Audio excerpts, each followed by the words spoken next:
Cheers, guys. Epix 911, welcome to the Tuesday, February 14th, 2017 edition of VR News. Let's start with Robinson the Journey. Robinson the Journey was, of course, the PlayStation VR, one of the launch titles. It then got released over a week ago on Oculus Home without touch support, which, was one of those things that people kind of questioned. Why?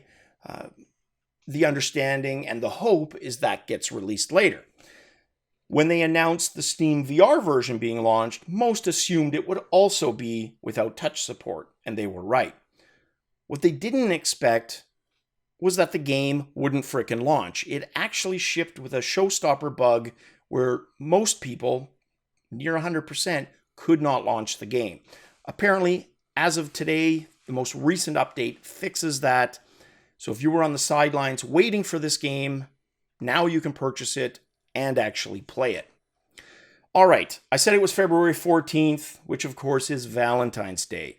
Not trying to avoid it, just saying, for me personally, if you've got somebody that's special, any given day should be, potentially a Valentine's Day, not just one day in a year. But I digress. For some, that's an important thing, and I get that. Then there's others who could care less. Maybe they're alone, and they're happy, damn it, being alone. Fair enough. Then there are those that wish they had somebody else. Then there are those who wish they had somebody else that was an alien. And that's where this game comes in, the Alien Makeout Simulator. Originally launched a couple of years ago, 2014, for the DK2 Rift, so the development version. The devs for that, how fitting, release it for free today on Valentine's Day. So basically, this is all about tracking. That was its original design intention, to show kind of positional tracking a little bit. You'd reach in and smooch with the alien. And these aren't your Sigourney Weaver acid-spewing aliens or the dreadlocked, laser pistol aliens. These are Cookie Monster, googly eye, Day of the Tentacle style aliens. So if that's your bag, there you go. All right, next news piece about Valve taking a Nintendo-like approach to VR. This is yet more that came out of that press briefing that Valve had a few days back, where Gabe mentioned that they had 3 VR games currently in development. There was another nugget that, was reported, but it didn't really get widespread press. I missed it as well. And it had to do with hardware and software designing in parallel. Now, of course, and Gabe does this, he mentions Miyamoto from Nintendo because he's historically had that. Case in point, Mario 64 and the Nintendo 64, they were parallel developed, right? Or developed in parallel, rather. So you had software designed specifically for the hardware in mind. And you could argue it was one of the best examples of smooth 3D on the N64, even though it was a launch title. I mean, you would look at titles years later and it still held its own. And that's kind of where this article or this interview with Gabe went. So that's kind of what they were asking, because it was identified that Valve is also in that same situation, being a partner on the hardware, but also developing the software. So Gabe responded about one of the questions you might ask us: why in the world are you making hardware? We're building 3 VR games. What we can do now is we can be designing hardware at the same time we're designing software. This is something that Miyamoto has always had. He's had the ability to think about what the input devices and design of systems should be like while he's also designing games. And our sense is that this is going to enable us to build much better entertainment experiences for people. Because you can always be surprised. Personally, and I like this part because it shows, regardless of what you think about Gabe, it's not self-deprecation as much as it is he can admit when his instincts are wrong. And despite everything else, I got to admire when somebody can not only admit they're wrong, but they can do it publicly, right? So he goes, because you can always be surprised. Personally, I thought the DS was kind of stupid. I thought Sony was going to crush Nintendo in that generation of handheld devices. I was totally wrong. I hadn't worked on it. I hadn't tried to design any games for it, and clearly the DS ended up the winner. On the flip side, the first time I played Wii Sports, I was like, oh my God, there's so much potential here. But it turned out that Wii Sports pretty much nailed it, and that was it. And there was less innovation than I expected. And at the end, he says, you can still find out that there was more or less to an idea than you thought. And you find out by making a bunch of experiments and getting a bunch of other people to try things. And the assumption is that as we continue this ongoing evolution of game design, tools, and hardware, we're going to find stuff that really creates game experiences that take advantage of the unique characteristics of VR. And that is the key point right there. That is the advantage that Miyamoto had. For example, Mario 64, most will agree that was a amazing game at the time. You got to think of it within the frame when it came out. Sure, there were PC people, and I got to admit, I was one of them, sneering on the sidelines. You call that 3D, and then point to Half-Life and whatever else was out at the time. But in fairness, and with hindsight, it was an amazing game. And Miyamoto was able to, because of the access he had to the hardware, really have the game complement the hardware. In fact, you could compare Mario 64 to N64 games in its last year, and Mario 64 still holds up its own. So, very good point by Gabe on that, and it'll be interesting. Whether it's genius marketing or not, whether it's Half-Life related or not, I'm pretty confident that these games they're coming out with are going to be way out there, and they are going to push boundaries. Let's just hope they're good boundaries and end up being successful. All right. The Oculus 2017 Rift lineup apparently is going to bring the depth of AAA console and PC games to virtual reality finally. Now, this was a series of chats with Steve Arnold. He's the head of studios at Oculus. It's his job to work with game developers to create content for the Rift. And a lot of what he said in here is boilerplate, and the article says that exactly. He says, we're excited for this chance to work with developers. We want to show the world a glimpse of the future of gaming and entertainment. Now that hardware is out there, the real interesting part is to see what developers will make. We're confident that the 2017 game lineup is going to start showing the depth and engaging narratives that people have come to expect from existing games. So very much like with Valve, hopefully that does happen. And if they can release, for some reason, you never know, but I get the sense that Valve isn't that close to finishing, that it may not happen until 2018 or beyond. I hope I'm wrong. With Oculus, though, I do take them at, I do think it's going to come out this year.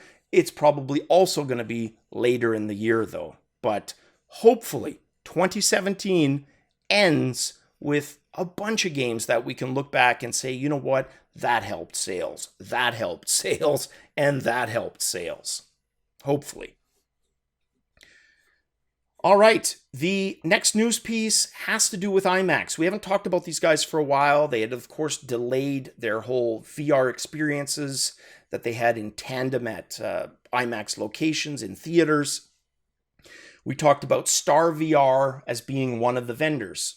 Well, we get an inside look at their LA space, which is really going to be their pilot testing for this. They're going to try it in LA, then I think they're going to try it in New York, London, and it was either Tokyo or Paris, one of those. But the point being, they were going to pilot it first in LA. What's also interesting is initially it was assumed it would be mostly Star VR because of their partnership with Acer. But it turns out that the majority of the units are actually the Vive business HMDs. So very interesting. My guess, and the article kind of hints at that, it has something to do, obviously, with the fact that there's games already out and that HTC has the platform for VR arcade style games already deployed. So when are they going to come online? Well, hopefully, if I have a trip to New York or LA within the next year, I get to experience it, even if it's in pilot testing. But my hope would be they are successful, and by 2018, they start launching these across North America. That would be awesome.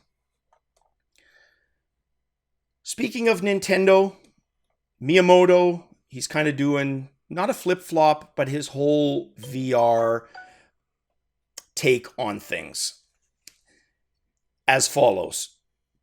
One of the things he talked about early on is the issues associated with virtual reality. He talked about that old Nintendo adage of, gathering family and friends around a television and engaging in a game experience with them. One of the most perfect examples of that is Mario Kart, for example. Mario Kart is a game that I've played with my family for years in all the different kind of versions of it. From, the GameCube on up, it's just an awesome family experience to play Mario Kart. Well, Miyamoto's kind of graduated in his view of VR, but what worries me a little bit, and this kind of ties into another story near the end, is his sense that, and I'll read what he actually says, when I see people play virtual reality, it makes me worry. Just, for example, if a parent were to see their kid playing VR, it would probably make them worry. Another issue and challenge that I think everybody faces is how to create an experience that's both short enough while also fully fleshed out in VR. And I can't help but think he's still missing the boat. The boat has sailed. He's still on the docks, waving frantically, but he's not getting it.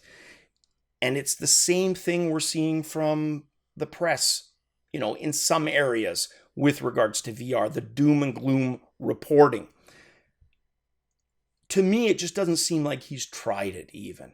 This is strictly him on the outside looking in. Now that I say that, I seem to remember him trying it, but who knows how in depth that was. Because again, it just sounds like someone who doesn't get it on the fundamental level. Case in point, one of those people, very negative, they try it, they don't walk away as negative. I just don't get the sense he's invested any significant time in VR. But he's entitled to his opinion. And I will stand by what I said before, that I honestly don't think we're going to see any VR initiatives coming out of the Switch, period. But that's just my guess. Next news piece, Facebook to focus on web VR and social VR with 7 sessions at the upcoming Facebook conference. So April 18th and 19th, I'm not going to get into all of these, but there's a bunch of seminars dealing with various disciplines with a huge central focus on social aspects of VR, which, well, we'll get to that. But yeah, the link is below. You can check it out. There's a bunch itinerary basically of exactly what is going to occur and on what day, if you're interested. All right, the last news piece, because this ties in kind of with the one I just talked about, this has to do with a homegrown news network here in Canada, the CBC, which is Canada's version of the BBC or Australia's ABC. It's a Commonwealth thing. And the problem is it's another one of those articles written by somebody who didn't do their due diligence. Yes, I'm guilty of that, but I report in a way different way because I'm gathering a lot of existing information. A lot of these reporters, they're coming up with stories. And the problem with that is if you're coming up with a story, please take the time to make sure it's factual. And I know I vented on this before, but this is another frustrating example. The author is Ramona Pringle, and I left her, 2 massive paragraph comments, split paragraphs, basically a small novella, just questioning her piece, because it seems like she literally cut and pasted the super data, which is our best guesstimate on how many units have been sold, and she then cut and pasted the doom and gloom that some other outlets had reported. And she kind of amalgamated them, consolidated it into her own doom and gloom article. Because she talks about, and she's hung up on this social aspect of VR, that it's too isolating. Which, A, is incorrect, and B, you know what? It is an intimate experience. Yes, it can be shared with others, but you're missing the whole point. And I've invited her to chat with me, to Skype with me, to talk about it a little bit more in depth. I've invited her to come to the channel and look. I expect that not to go anywhere, but I extended the offer. Hopefully, we can navigate all of that, honestly, crap. And somebody out there is going to do it justice and report it factually. All right, guys, that is it for Tuesday's news. Cheers as always.